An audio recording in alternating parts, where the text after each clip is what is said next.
లేత పచ్చలు ఏఫోదునకు పతకమునకు చెట్టు రత్నములైనవి.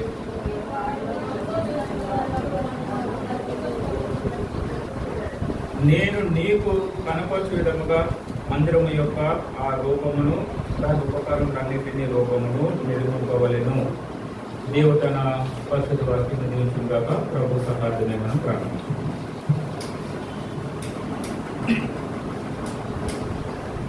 పరిశుద్ధుడైన మా తండ్రి, మీకు నామమును బట్టి దేవా మీ కొందరం తెలియజుకుంటూ ఉన్నాను.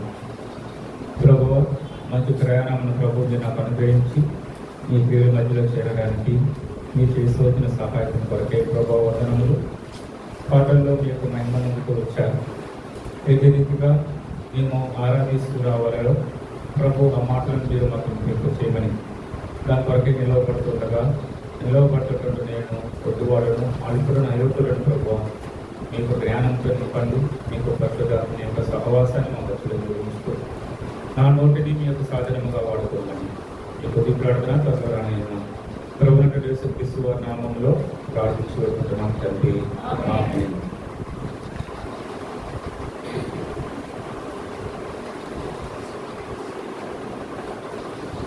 మొదటిగా ప్రభువును మనము ఆరాధించేటువంటి పూర్వము కొన్ని విషయాలను మనం ఇక్కడ జ్ఞాపకం చేసుకుంటూ వస్తాం. నిర్గమాకాండము 25వ అధ్యాయములో కొన్ని వచనాలను మనము చదువుతూ వచ్చాము. అయితే ఇక్కడ ఉండగలిగేటువంటి విషయాలు కూడా మనం ఇక్కడ జ్ఞాపకం చేసుకున్నట్లయితే, నేను వారిలో నివసించినట్లు వారు నాకు పరిశుద్ధ స్థలము నిర్మింపవలేను. నేను నీకు కనపరచు విధంగా మందిరం యొక్క రూపమును దాని ఉపకరణ రూపమును నిర్మించగలను.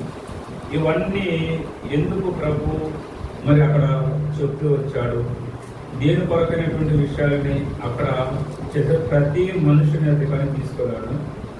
ఆ అర్పణలన్నింటినీ కూడా మనవపూర్వకంగా అర్పించు. ఎలా అర్పిస్తూ రావాలంట? మనవపూర్వకంగా అర్పించు. ప్రతి మనుషుని యొక్క దానిని తీసుకోవాలి. అది ఈ మాటలో మనం ఇక్కడ జ్ఞాపకం చేసుకున్నట్లయితే అక్కడ కొంచెం తగ్గించండి. ఏమనుందంటే విలువ కలిగిన అన్నీ కూడా అక్కడ ఉన్నాయి. 3వ వచనంలో మీరు వారి యొక్క తీసుకొనవలసిన అర్పణలు ఏమనగా బంగారు, వెండి, ఇత్తడి, నీల తోమ్ర, రక్తవర్ణములు, సన్నపు నార, మేక వెంట్రుకలు, ఎరుపు రంగు వేసిన పొట్టేళ్ల తోళ్ళు, సముద్రవాసుల తోళ్ళు, లాస్ట్గా తుమ్మకర్రలు. వీటన్నిటిలో దేనికి విలువ? బంగారం విలువ, తుమ్మకర్ర విలువ, వెండి విలువ, తుమ్మకర్ర విలువ. వీటన్నిటిలో చూస్తే ఇక్కడ ఎక్కడను కూడా మనకు విలువ కలిగినటువంటిది ఏదైనా ఉందంటే కనుక అన్నీ ఉన్నాయి. విలువ లేనిది ఏదైనా ఉందంటే కనుక తుమ్మకర్ర. ఏమున్నాయంట? తుమ్మకర్ర. దేనికంట? దేవుని యొక్క మందిరాన్ని నిర్మించుకోవడానికి. మనసు పూర్తిగా ఎవరు ఏది ఇచ్చినా మీరు తీసుకోండి. అయితే దాంట్లో తుమ్మకర్రలో కూడా నాకు కావాలన్నాడు దేవుడు. మరి తుమ్మ చెట్టు, తుమ్మకర్రల గురించి వర్తమానాలు మనం చాలా విషయాలు చాలా మంది సేవకులు చెప్తూ ఉండగా చాలా విషయాలు మనం వింటూ వచ్చాం. ప్రభు యొక్క చిత్తమును బట్టి తుమ్మకర్రలో ఉండగలిగేటువంటి కొన్ని అవలక్షణాలను మనము జ్ఞాపకం చేసుకుంటూ దానిని ప్రభు ఎలాగ మనల్ని ఉపయోగకరమైనటువంటి ఒక కర్రలుగా మనం చేస్తూ వచ్చాడు, ఒక ఉపయోగకరమైనటువంటి మనుషులుగా మనల్ని ఎలా చేస్తూ వచ్చాడు. ఆ విషయాలని ప్రభు యొక్క చిత్తమును బట్టి ఉదయకాలం యొక్క ఆరాధనలో మనం జ్ఞాపకం చేసుకున్నాం. తుమ్మకర్ర యొక్క భౌతికమైనటువంటి లక్షణాలు అంటే మన కంటికి కనిపించేటువంటి లక్షణాల్లో ఒక 4 లక్షణాలని మనము ఈ యొక్క ఉదయకాల సమయంలో మనం జ్ఞాపకం చేసుకున్నాం. ఈ తుమ్మకర్ర లేక తుమ్మ చెట్టు 4 రకాలుగా చెప్పినటువంటిగా కనిపిస్తుంది. మొట్టమొదటిది దాని యొక్క చర్మం.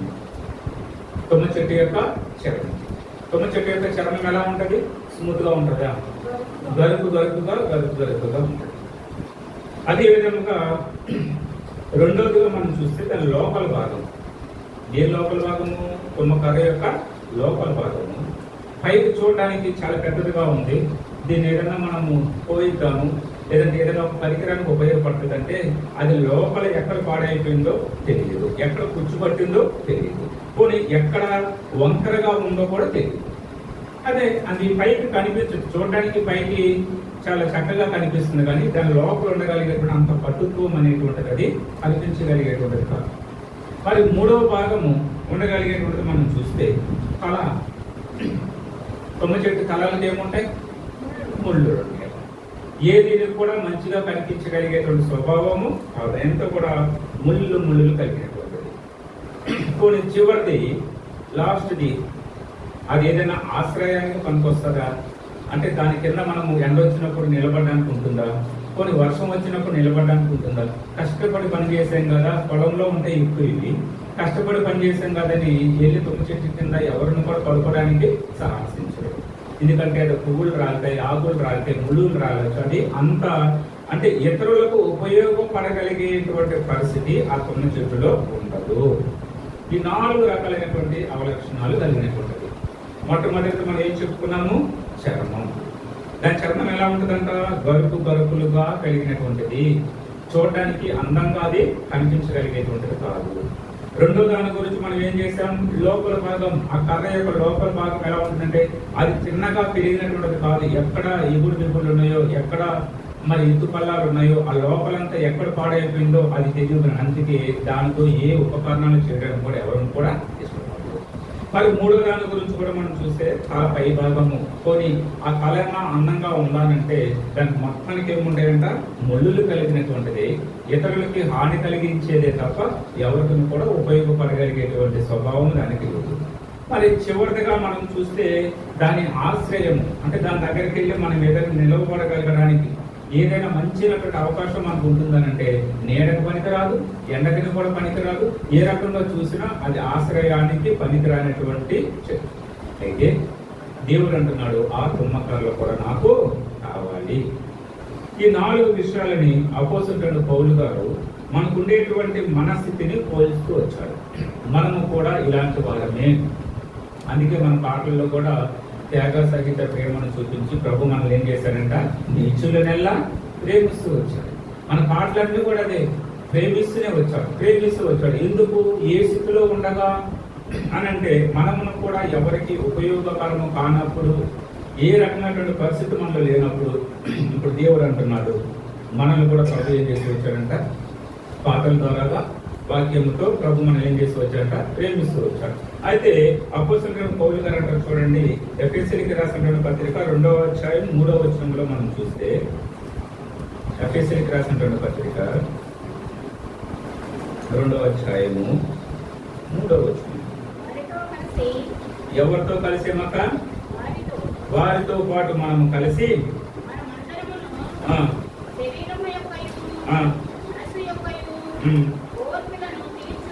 నెరవేర్చుకొనుచు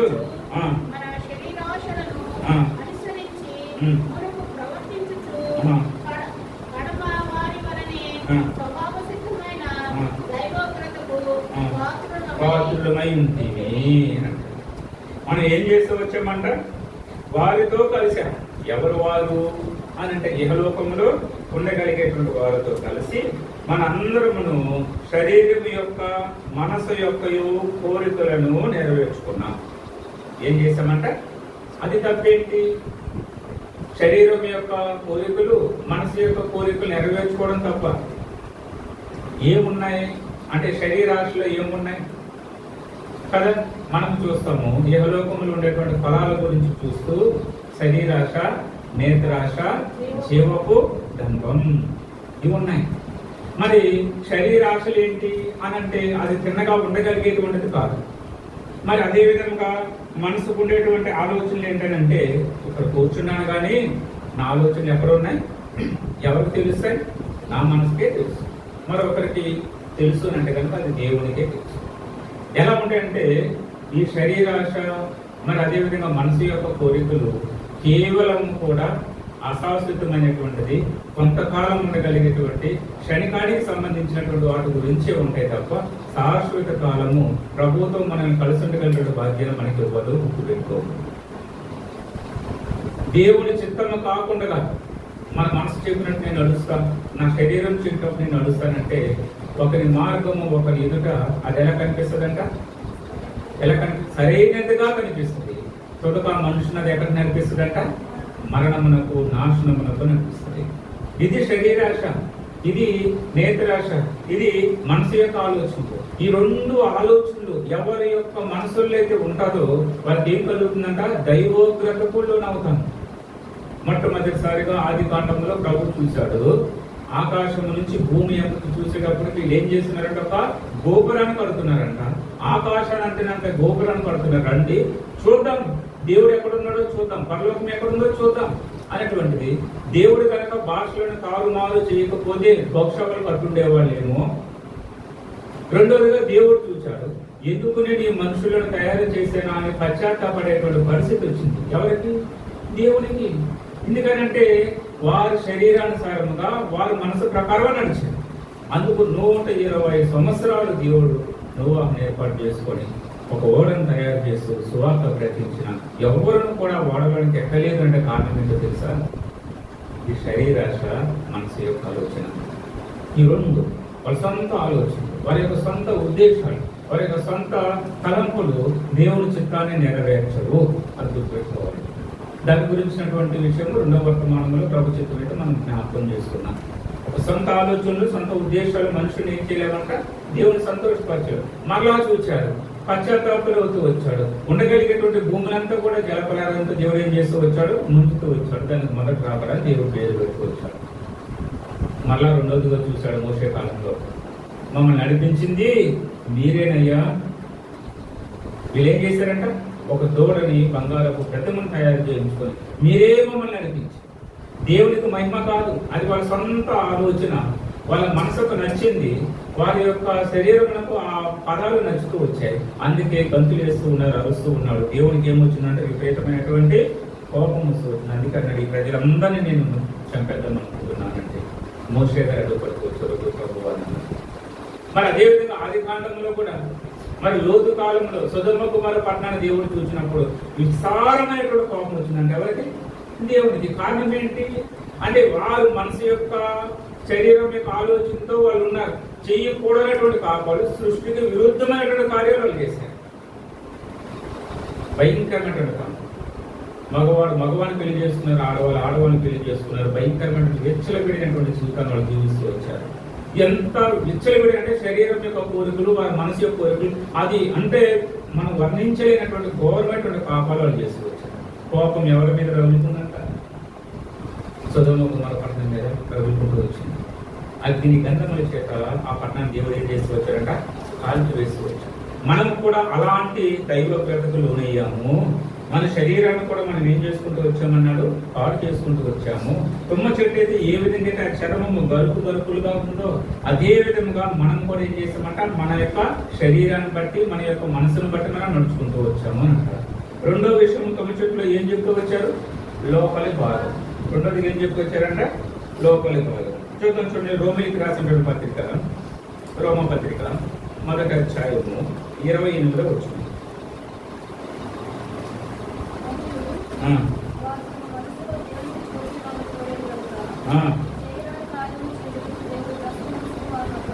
చాలండి.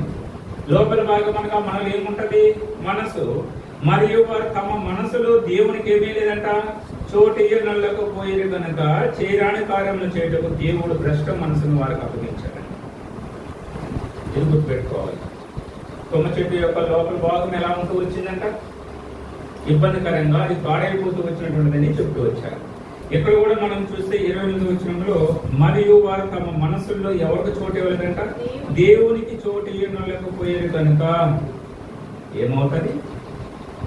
నా మనసులో దేవునికి చోటు ఇవ్వకపోతే ఏమవుతుంది? ఏ రకమైనటువంటి పరిస్థితి నాకు కలుగుతుంది అని అంటే ఇక్కడ చెప్తాడు కదా, దేవుని చోటు నిలవకపోయి కనుక చేయరాని కార్యములు చేయటకు దేవుడు భ్రష్ట మనసును చేయరాని కార్యాలు ఎప్పుడు చేస్తాం? చేయరాని కార్యాలు ఎప్పుడు చేస్తామంటే మన హృదయంలో దేవుడు లేనప్పుడు, హృదయంలో మన దేవునికి మనము చోటు లేనప్పుడు. మనం ఎలాగే ఉన్నాం? దేవుడు నమ్మనప్పుడు, దేవునికి మన హృదయంలో చోటు ఇవ్వలేనప్పుడు, మన ఇష్టానుసరమైనటువంటి పరిస్థితుల్లో ఇష్టానుసరమైనటువంటి జీవితాన్ని మనం జీవించాం. మనకు ఒక ఆపు చేసేటువంటి వారు, మనల్ని అడ్డుకునేటువంటి వారు ఎవరు లేరు. మన పాపం చేసి ఎవరు అడ్డుకుంటారు? ఎలా పాపం చేసి ఎవరు అడ్డుకుంటారు? మనల్ని ఎవరు అడ్డుకుంటారు? ఎవరు అడ్డుకోరు? అడ్డుకుంటారు ఎవరు? ఎలాగొచ్చి నించుంటాడా మన ఎదురుకి వచ్చి దేవుడు? ఇదే పరిస్థితి అని అంటాడా? ఆయన వెళుతూ ఇదిగో నేను నీకు ఆదరణకర్తనే పంపుతున్నాను ఏమన్నాడంట? దేవుడు వెళ్ళిపోతే ఏం చేస్తాడో మనకి ఎవరు ఇచ్చాడంట? ఆదరణకర్త. యెహోవా దేవుడై ఉండగా కుమారుడిగా లోకానికి వస్తూ వెళుతూ ఇదిగో నేను నీకు ఆదరణకర్తని ఇచ్చాను. ఆదరణ దేనికి ఆదరణ? నా మనసుకు ఆదరణ. ఇప్పుడు దేవుడు ఏం చేశాడంట? ఏదైనా తప్పు చేద్దాము అని అనుకున్నప్పుడు ఈ వాక్యం నన్ను ఏం చేసిందంటే నా లోపల నా మనసులో ఎవరికి చోటిచ్చాను? దేవుడికి చోటిచ్చాను. దాన్ని ఏమంటారు? మనస్సాక్షి. అదే దేవుడు, అదే దేవుడి యొక్క ఆత్మ. ఈ మనస్సాక్షి మనల్ని ఏం చేసిందంటే వద్దు అలా మాట్లాడద్దు, వద్దు అలా చూడొద్దు, వద్దు అలా ప్రవర్తించొద్దు, వద్దు ఈ రకమైనటువంటి పనులు చెయ్యొద్దు, వద్దు అక్కడికి వెళ్ళవద్దు, వద్దు దాన్ని చూడవద్దు. ఈ ఆత్మనిచ్చాడు దేవుడు. ఎప్పుడు?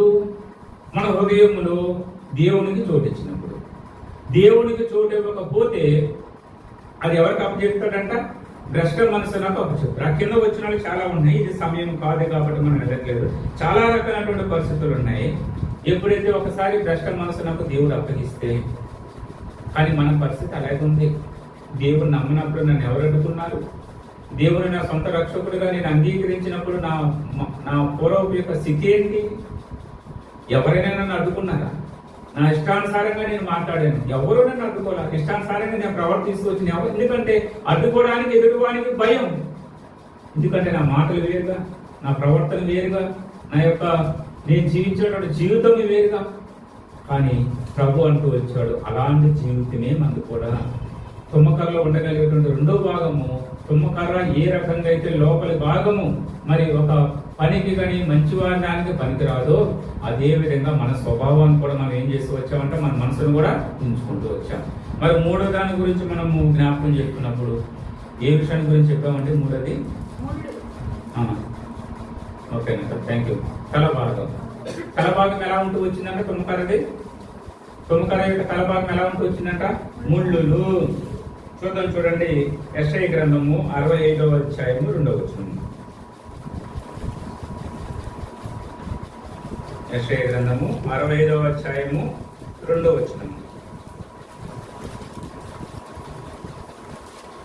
తమ ఆలోచనలు అనుసరించి చెడు మార్గంలో నడుచుకొనుచు లోపల నల్లని ప్రజల వైపు దినమైంది నా చేతులు చాపుచున్నాను అన్నాడు.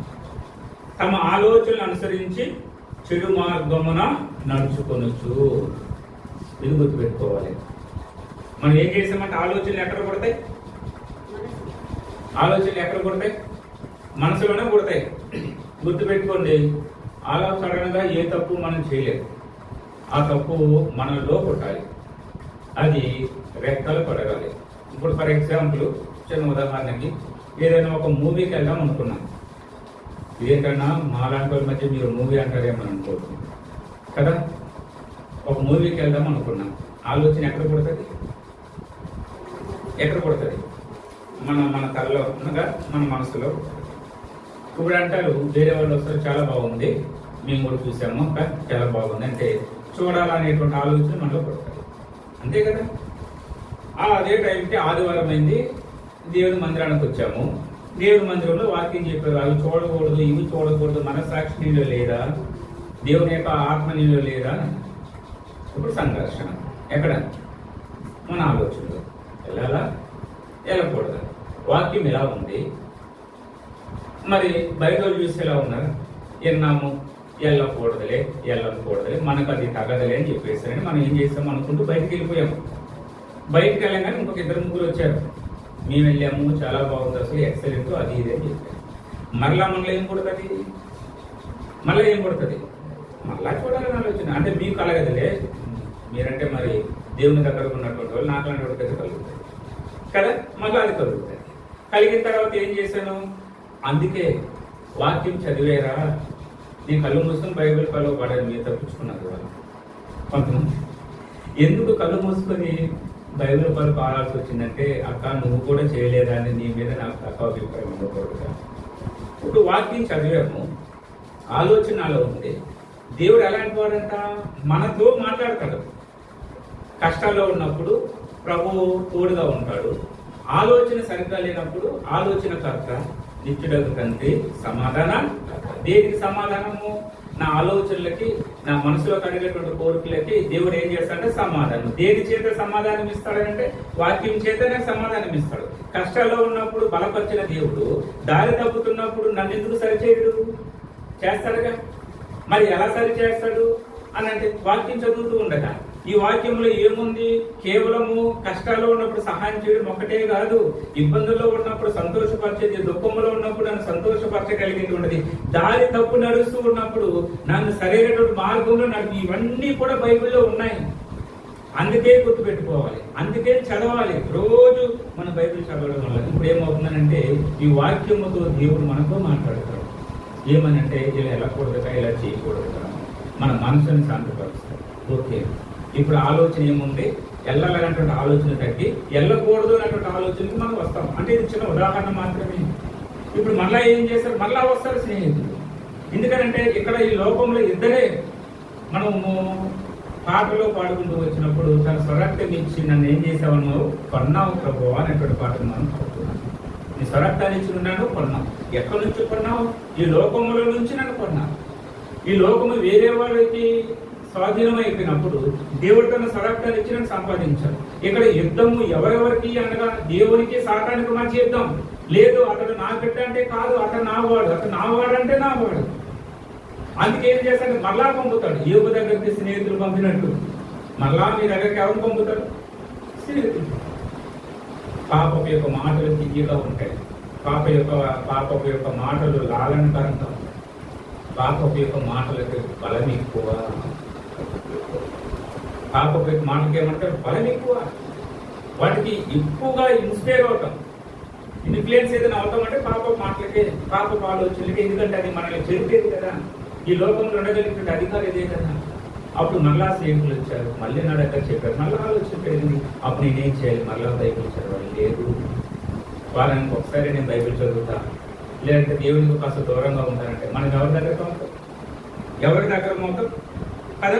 తమ ఆలోచనలు అనుసరించి చెడు మార్గమున నడుచుకోవచ్చు, లోపడని వెళ్ళినటువంటి ప్రజలకి మార్పు వస్తాం. దేవుడు అడుగుతూ ఉంటాడు, అమ్మా నీకు తగదిది, మరే నీకు తగదు, ఈ రకమైనటువంటి ఆలోచన నీకు వద్దు అన్నా. లేదు, నా స్నేహితులు నన్ను మార్చారు, ఉండగలిగిన పరిస్థితులను మారుస్తూ వచ్చి దేవునికి మాత్రం దగ్గరకుంటూ ప్రతి వేళల ప్రభు మనల్ని ఏం చేస్తారంట? కాపాడగలిగేటువంటి వారు. నిజమే, తుమ్మకర వలె నా తల భాగము కూడా ఎలా ఉంటూ వచ్చాయంట? ముళ్ళులుగా, హానికరములుగా, ఏదిని కూడా లోపడనటువంటి వైపు నేను వెళ్తూ నా సొంత మార్గములతో నేను నడుచుకుంటూ వచ్చాను. చివరిగా ఈ విషయం చెప్తూ వచ్చారంట, ఆశ్రయము. ఆశ్రయం అనగా మనం ఏం చేసి వస్తామంట? లేదా ఇతరులకు ఉపయోగకరంగా మనం రావాలి. చూడండి, తిమోతికి రాసినటువంటి మొదటి పత్రిక 1వ అధ్యాయము 15వ వచనంలో మనం చూస్తే, 1వ అధ్యాయము 15వ వచనంలో పాపులను రక్షించుటకు క్రీస్తు యేసు లోకంలోనికి వచ్చిన వాక్యము నమ్మదగినది, పూర్ణ అంగీకారమునకు యోగ్యమని ఉన్నది, అట్టి వారిలో నేను ప్రధానుడను అని అంటాడు. ప్రభువైన యేసుక్రీస్తు వారు ఏం చేశాడంట? ఈ లోకంలో పాపులను రక్షించుటకు క్రీస్తు యేసు లోకములోనికి వచ్చినటువంటి వాక్యము నమ్మదగినది, పూర్ణ అంగీకారమునకు యోగ్యమైనది, అట్టి వారిలో నేను ప్రధానుడను అనేటువంటి విషయాన్ని ఇక్కడ జ్ఞాపకం చేస్తూ వస్తాను. ఎలాంటి వాడంట? ప్రధానుడను. మరి అపోస్తలుడైన పౌలు గారికి మరొక జీవితం ఉంది, అదే తుమ్మకర లాంటి జీవితం. అదే తుమ్మకర లాంటి జీవితం. ఆయన ఏమంటాడు? నేను హానికరుడను, హింసకుడను, ఇంకెలాంటి వాడని అంటాడు? దోషకుడను. ఇన్ని రకాలైనటువంటి అవలక్షణాలు ఎవరిలో? సౌలుగా ఉన్నప్పుడు.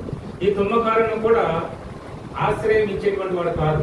ఎక్కడ ప్రార్థన చేస్తుంటే వాళ్ళని తరిమి కొట్టాలి, యేసుక్రీస్తు అన్నటువంటి పేరు వస్తే వాళ్ళని దూరంగా పంపిస్తూ రావాలి అనేటువంటి ఎన్ని ఆలోచనలు కలిగి క్రైస్తవులకు ఇబ్బందికరంగాను, క్రైస్తవులు ఇబ్బంది పెట్టగలిగేటువంటి జీవితంలో జీవించగలుగుతూ వచ్చినటువంటి వారు.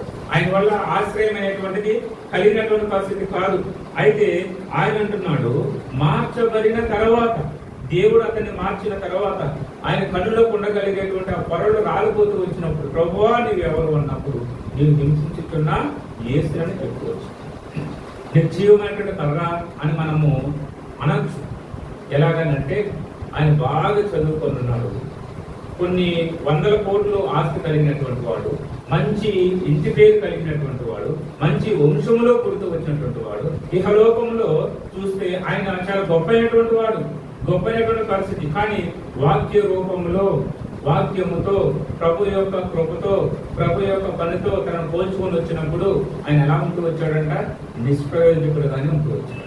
తన తెలివితేటలని, తన జ్ఞానాన్ని, తనకు ఉండగలిగినటువంటి అధికారాన్ని దేవుని యొక్క పనిని మరి ఆటంకం చేసేటువంటి వాడుగా, దేవుని యొక్క పనిని దూరం చేసేటువంటి వాడుగా, దేవుని యొక్క కృప నుంచి జనాల్ని దూరం చేసేటువంటి వాడుగా, సౌలు అనేటువంటి పేరెనగానే భయపడి పాల్పోయగలిగేటువంటి వాడుగా చేస్తూ వచ్చాడు. నిర్జీవమైనటువంటి వాడు, మరి ఎవరికి కూడా ఆశ్రయం ఇవ్వగలిగినటువంటి వాడు కాదు. ఆయన అంటాడు, అతి వారుల్లో నేను ప్రధానులను. అది ఇప్పుడు ఏమంటారంట? అతి వారుల్లో నేను ప్రధానుడు. అదే అపోస్తలుడైన పౌలు గారి గురించి చెప్తూ second founder of the Christ అని అంటారు. అంటే క్రీస్తు ఈ లోకానికి వచ్చి క్రైస్తత్వాన్ని ఆయన విస్తరింపజేస్తూ వస్తే ఆయన తర్వాత అంత గొప్ప పరిచర్య చేసినటువంటి వాళ్ళు అపోస్తలుడైనటువంటి పౌలు. అందుకే నేను ప్రధానుడను, నేను ప్రథముడను.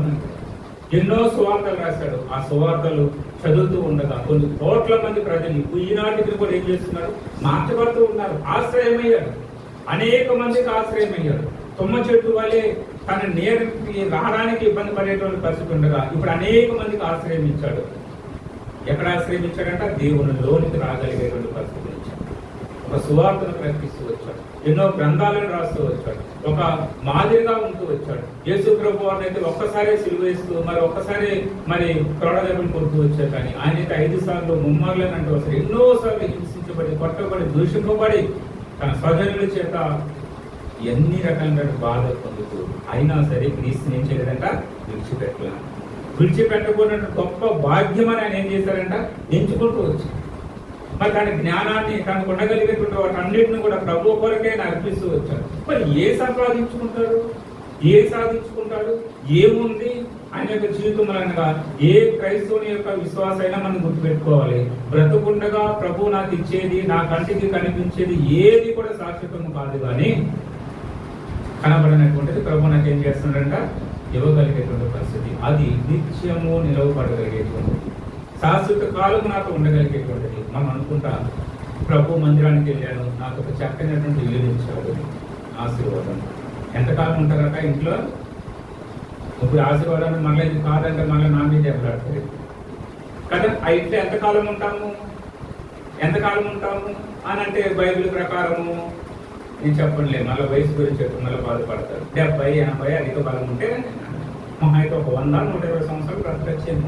మనం వెళ్ళిపోతేటప్పుడు ఆ ఇల్లు మనతో పాటు ప్యాక్ చేసి పంపుతారా? ఆశీర్వాదం ఇచ్చాడన్నా దేవుడు, నాకు ఎంతలా ఆశీర్వదించాడంటే చూడు, ఒక పెద్దైనటువంటి ఫ్రిడ్జ్ ఇచ్చాడు అని అనుకుంటాం. రేపు వెళ్ళేటప్పుడు ఆ ఫ్రిడ్జ్ కాదు కదా, వాటర్ బాటిల్ కూడా పెట్టరు అప్పుడు, ఎందుకంటే ఆ స్థలం దానికి ఉండదు. అదే దేవుడు మళ్ళీ అన్నాడు, ఇదిగో నేను వెళుతున్నాను. దేనికి పిలుస్తున్నాడంట? స్థలములను సిద్ధపరచడం నేను వెళుతున్నాను. ఎవరైతే నన్ను నమ్ముతారో, అంగీకరిస్తారో, నేనుండు చోట మీరుండులాగా మీ కొరకే నేను స్థలాలను సిద్ధపరచుతున్నాను అని అన్నాడు. ఒక్కసారి పరలోక రాజ్యంలో ఒక ఇల్లు ప్రభు మనకి ఇచ్చిన తర్వాత ఆ ఇంట్లో ఎంతకాలం జీవిస్తాము?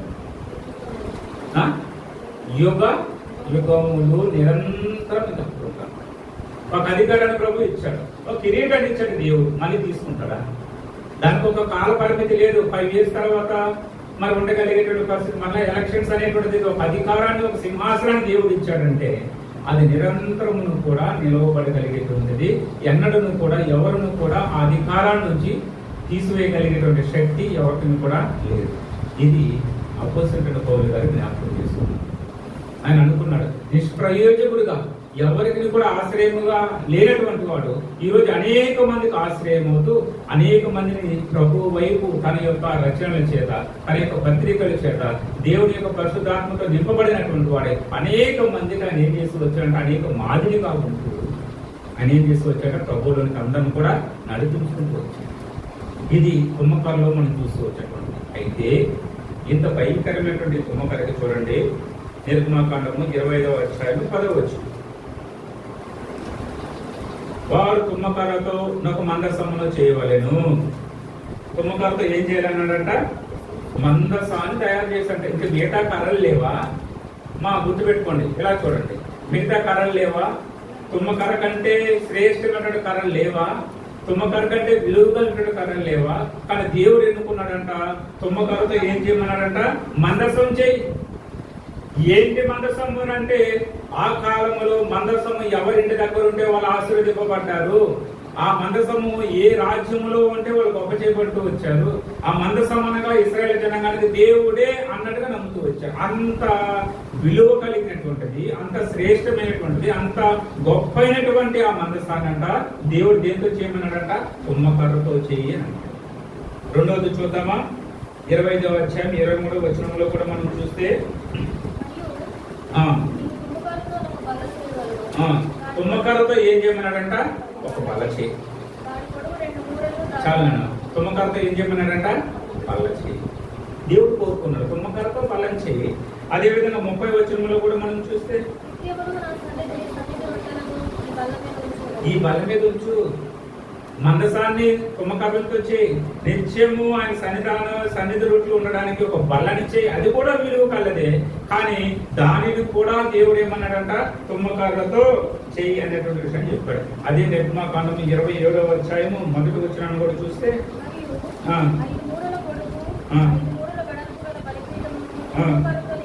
దేంతో చేయమన్నాడంటే, బలిపీఠం దేంతో చేయమన్నాడంట? తుమ్మకర్రతో చేయి. అక్కడ కూడా ప్రభు దేవుని కోరుకున్నాడంట, తుమ్మకన్నే కోరుకున్నాడు. 26వ అధ్యాయము 15వ వచనంలో కూడా చూస్తే, నిలువ పలకలు దేంతో చేయమన్నాడంట? తుమ్మకర్రతో చేయి. మరొక విషయం కూడా మనం చూద్దామా? నిర్గమాకాండం 25వ అధ్యాయము 24వ వచనంలో కూడా చూస్తే,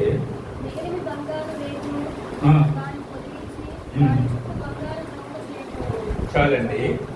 ఇప్పుడు ఏం చేశారంటే, అక్కడ తుమ్మకర్లకు బంగారం ఏం చేస్తూ వచ్చాడంట? బంగారం యొక్క రేగులను ఏం చేస్తూ వచ్చాడంట? దానికి పొదిగించాడు. ఎందుకు తుమ్మకర్రకి అంత విలువ కదా? తుమ్మకర్రలకి ఎందుకు ప్రభు అంత విలువనిచ్చాడు? ఒక మందసాన్ని అన్నాడు, సన్నిధి రొట్టెలు చేయడానికి అని అన్నాడు, మరి అదేవిధంగా బలిపీఠమును తయారు చేయడానికి అని అన్నాడు, మరి రేకులను తయారు చేయమన్నాడు. వీటన్నిటికీ దేవుడు దేనితో పోలిస్తూ వచ్చాడంట? దేని ఇస్తూ వచ్చాడంట? దేని పొదిగిస్తూ వచ్చాడంట? బంగారపు యొక్క మేలిమి బంగారం ఏం చేస్తూ వచ్చాడంట? పొదిగింపు చేస్తూ వచ్చాడు. బంగారం అనగా దేని సాదృశ్యం? వాక్యంలో బంగారం అనగా దేని సాదృశ్యము? దైవత్వం మనకు సాదృశ్యం. వెండి దానికి దేని సాదృశ్యము? విమోచనకి సాదృశ్యము. ఎత్తడి విశ్వాసము. అంటే ఇలా చూసుకుంటే చాలా రకాలైనటువంటి పరిస్థితులు ఉన్నాయి.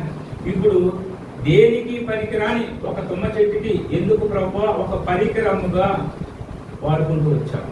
బలలుగా, మందసముగా, బలిపీఠముగా, రేగులుగా, కమ్మలుగా, నిలువు కమ్మలుగా, దేవుని యొక్క మందిరంలో ఒక పనిగా ఎందుకు నిర్మించుకుంటూ వచ్చామని అంటే, ఆ తుమ్మకర్రకి దేవుడు ఏమి ఇచ్చాడంట? బంగారాన్ని పొదిగించాడు. బంగారం అనగా దేని సాదృశ్యము? బంగారం దేని సాదృశ్యం అని చెప్పుకున్నాము? దైవత్వం మనకు సాదృశ్యము. నిజమే, నా తల మంచిది కాదు, నా లోపల భాగము మంచిది కాదు, నేను ఆశ్రయాన్ని ఎవరికి ఇవ్వలేకపోతూ వచ్చాను, నా చర్మము అనగా ఆత్మీయంగా నా యొక్క శరీర ఆశలతో నేను బ్రతకగలిగేటువంటి వాడను, అయినా సరే నేను దూరముగా ఉండగలిగేటువంటి వాడని. ఎక్కడికి? సమాజమునకు దూరముగా ఉండేటువంటి పరిస్థితి నాది. దేవుని యొక్క ఆవరణంలో ఉండగలిగేటువంటి పరిస్థితి కాదు. ఊరు మధ్యలో తుమ్మ చెట్టుని ఎవరు పెంచరు, ఇంటి ముందు కూడా తుమ్మ చెట్టుని ఎవరు వేసుకోరు. ఒకవేళ దరిదాపుల్లో తుమ్మ చెట్టు మొలిస్తే చిన్నగా ఉన్నప్పుడే దాన్ని పీకి పారేస్తారు, ఎందుకంటే అది హానికరమైన చెట్టు అని. ఎక్కడుంటుంది? జనసంచారం లేనటువంటి చోట, ఎక్కడైతే ఊరికి వెలుగులు ఉంటాయో అక్కడ మాత్రమే కలిగేటువంటి ఈ తుమ్మ చెట్టుకి దేవుడు అన్నాడు, నువ్వు అక్కడ ఉండద్దు, నువ్వు రా. ఎక్కడికి రా? మందిరం లోనికి రా, నిన్ను తయారు చేసుకుంటా. నేను ఒక మందసంగా తయారు చేసుకున్నాడంట దేవుడు. ఒక బొడుగుడ్డముగా దేవుడు తయారు చేసుకుంటూ వచ్చాడంట. రొట్టెలు ఉంచేటువంటి ఒక బల్లగా దేవుడు తయారు చేసుకుంటూ వచ్చాడంట. దేవుడు మందిరంలో నిలుపుగా ఉండగలిగేటువంటి వాటి కమ్ములుగా దేవుడు తయారు చేసుకుంటా. ఎంత మంచి పరిస్థితి ఇచ్చాడు. దేవుడి మందిరానికి వెళ్ళేటువంటి అర్హత లేని ఆవరణంలో ఎక్కడో ఉండాల్సినటువంటి మనల్ని నువ్వు పరిశుద్ధ స్థలానికి రా. ప్రభు తన ప్రేమను చూపించాడు. ఆయన చూసేటప్పటికి మనము పూర్తిగా చెడిపోయి ఉన్నాం. దైవోగ్రతకు లోనవుతూ వచ్చాం. మరి ఎలా లోనవుతూ వచ్చాము అనేటువంటి పరిస్థితిని మనం చూస్తే చర్మము అనగా మన యొక్క శరీర మనసు యొక్క కోరికలు దేవునికి దైవోగ్రతకి కోపం తెప్పిస్తూ వచ్చాము. రెండవదిగా మనం చూస్తూ వస్తే మన మనసులో దేవునికి మనము చోటిచ్చినటువంటి వారము కాదు. మూడవదిగా మనం చూస్తూ వస్తే మన ఆలోచనలన్నీ నా సొంత ఆలోచనలతో నేను నడిచాను కాబట్టి అవన్నీ కూడా చెడు మార్గానికి నన్ను నడిపించగలిగినటువంటి అన్నప్పుడు దేవుడి చేతులు చాపి నిన్ను నడిపించాడు కదా. ఇది మంచి మార్గము. మరి నాలుగవదిగా కూడా మనం చూస్తూ వస్తే ఉండగలిగిన పరిస్థితి ఎవ్వరికి కూడా ఆశ్రయకర్తగా ఆశ్రయించేటువంటి వాడుగా మనం లేనప్పుడు అన్నాడు కాదు, నిన్ను ఉపయోగపడేటువంటి వాడుగా నేను తయారు చేసుకున్నాను. మరి ఉండగలిగినటువంటి సౌలును సైతము పౌలుగా మార్చగలిగినటువంటి నిన్ను నన్ను ఏం చేసి వచ్చాడంట, మారుస్తూ వచ్చాడు. ఈరోజు మనం వెళ్తున్నాం, ఎవరికైనా అవసరం అని అనగలిగినప్పుడు ఒక తుమ్మకల్లాంటి నన్ను ప్రభు ఏం చేసి వచ్చంటే తన యొక్క బంగారం అనగా మేఘం యొక్క బంగారాన్ని నాకు పొదిగించిన కారణం చేత నాకు ఒక విలువనిచ్చి మీ ఎదుట నిలవబడ్డానికి అవకాశం ఇచ్చాడు. ఎక్కడో ఉండగలిగేటువంటి మనల్ని దేవుడు ఏం చేశాడా, తన యొక్క దైవత్వాన్ని ఇచ్చి నువ్వు అక్కడ ఉండకూడదు, మందిరంలో ఉండు, నీకు ఒక అధికారం ఆరాధించు, నీకు ఒక అధికారం వాక్యాన్ని విను, నీకు ఒక అధికారం దేవుని యొక్క మందిరంలో పనిచే, నీకు ఒక అధికారం దేవుని యొక్క పని కొరకు సహాయపడు. ఇట్టి ధన్యతని దేవుడు మనకి ఏం చేసి వచ్చాడంట, అనుగ్రహిస్తూ వచ్చాడు. అయితే చూడండి, కొరింథీయులకు రాసినటువంటి మొదటి పత్రిక 6వ అధ్యాయం 10వ వచనము. అంతేకాదు ప్రభు ఎందుకు నన్ను ఏర్పాటు చేసుకుంటూ వచ్చాడు. మొదటి కొరింథీయులకు రాసినటువంటి పత్రిక 6వ అధ్యాయం 10వ వచనం చదవనక.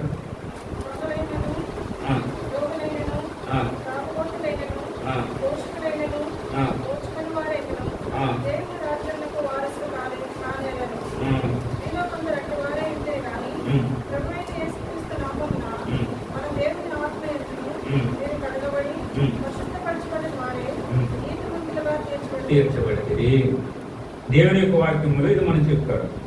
ఎలాంటి వారమంట, దొంగలైనను, లోబులైనను, త్రాగుబోతులైనను, దోషకులైనను, దోచుకొని వారనైనను దేవుని రాజ్యమునకు వారసులు కాలేనరు. మనం ఈ స్థితిలోనే ఉన్నాం. అంటే ఇది తుమ్మకర లాంటి స్వభావము. అది దేవుడు మనకి ఏం చేశాడంట, మీలో కొందరు అతివారై ఉంటారు కానీ ప్రభువైన యేసుక్రీస్తు నామమునను మన దేవుని ఆత్మయందును మీరు అనగా మనము కడుగబడి పరిశుద్ధపరచబడిన వారమై నీతిమంతులుగా తీసుకోవచ్చు. దేవుడు తన రక్తాన్ని మనల్ని ఏం చేస్తూ వచ్చాడంట, కడగబడుతూ వచ్చాడు. అదేవిధంగా ఎఫెసీయులకు రాసినటువంటి పత్రిక 3వ అధ్యాయము, ఎఫెసీయులకు రాసినటువంటి పత్రిక 3వ అధ్యాయము 7వ వచనం చూడండి ఒకసారి.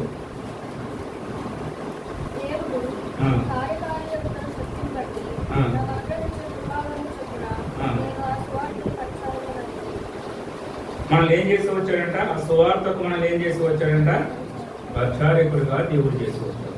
సువార్త అనగా ఏంటంటే మంచి వార్త. ఈ మంచి వార్తను మనం ఎప్పుడు చెప్తూ వస్తామంట, ఏ స్థితిలో ఉండగా మనం చెప్తూ వస్తామంట, అయ్యా నేను ఇలా తిరుగుతున్నాను, నేను అలా తాగుతున్నాను, నా పరిస్థితి ఇలా ఉంది, మీరు అలా ఉండకూడదని మనం చెప్పలేం కదా. నేను మార్చబడ్డాను, ప్రభు నన్ను ఏం చేస్తూ వచ్చాడు, మారుస్తూ వచ్చాడు, మీరును కూడా ఏం చేయబడుతున్నామంటాడు, మార్చబడండి అనేటువంటి విషయాన్ని మనం జ్ఞాపకం చేస్తూ వస్తాం. అది 11వ వచనంలో కూడా మనం చూస్తే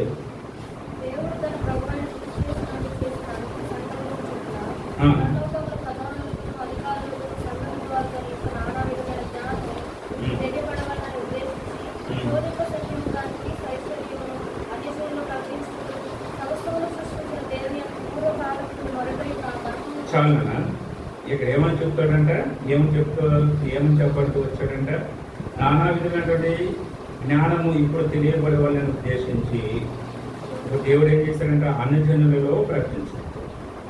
తుమ్మకరగా ఉండగలిగినప్పుడు మనం ఏం చెప్తాం కదా, ఒక గుడ్డివాడు మరొక గుడ్డివానికి దారి చూపించాడు. వెలుగై ఉండాలి. ఆ వెలుగు ఏం చేస్తుందంటే, ఇక్కడ నడవండి, అక్కడ నడవండి, అక్కడికి వెళ్ళండి, ఇక్కడికి వెళ్ళండి అని చెప్తుంది కదా. మనం ఎలాంటి స్థితిలో ఉన్నామంటే అంధకారమైనటువంటి స్థితిలో ఉన్నాం. ఆత్మీయంగా చెప్తున్నాను, శారీరకంగా కాదు. అంధకారమైనటువంటి స్థితిలో మనం ఉండగా వెలుగులో ఎవరిని నడిపించగలుగుతాము అంటే, తుమ్మకాల లాంటి స్వభావాలు మనం కలిగి వచ్చినప్పుడు దేవుడు అంటూ అలా ఉండద్దు, ఇప్పుడు ప్రకటించు, జనాలు తీసుకురండి అనగా చుట్టుపక్కల వారైనా సరే మీరు ఏం చేయమన్నారండి, రక్షించండి. నాకు అంత శక్తి ఉందా? కొరింథీయులకు రాసినటువంటి 2వ పత్రిక 6వ అధ్యాయం 10వ వచనం చివరిదే మనం ముగించుకున్నాం. నాకు అంత శక్తి ఉందంటారా? నా వల్ల అవునా? నేను సువార్త చెప్పగలనా? నేను చదువుతాను చూడండి ఒకసారి. ఘనతల వలనను సుకీర్తి దుష్కీర్తుల వలనను దేవుని పరిచారకులమై ఉండి అన్ని స్థితులలో మమ్మల్ని మేమే మెప్పించుకుంటున్నాము.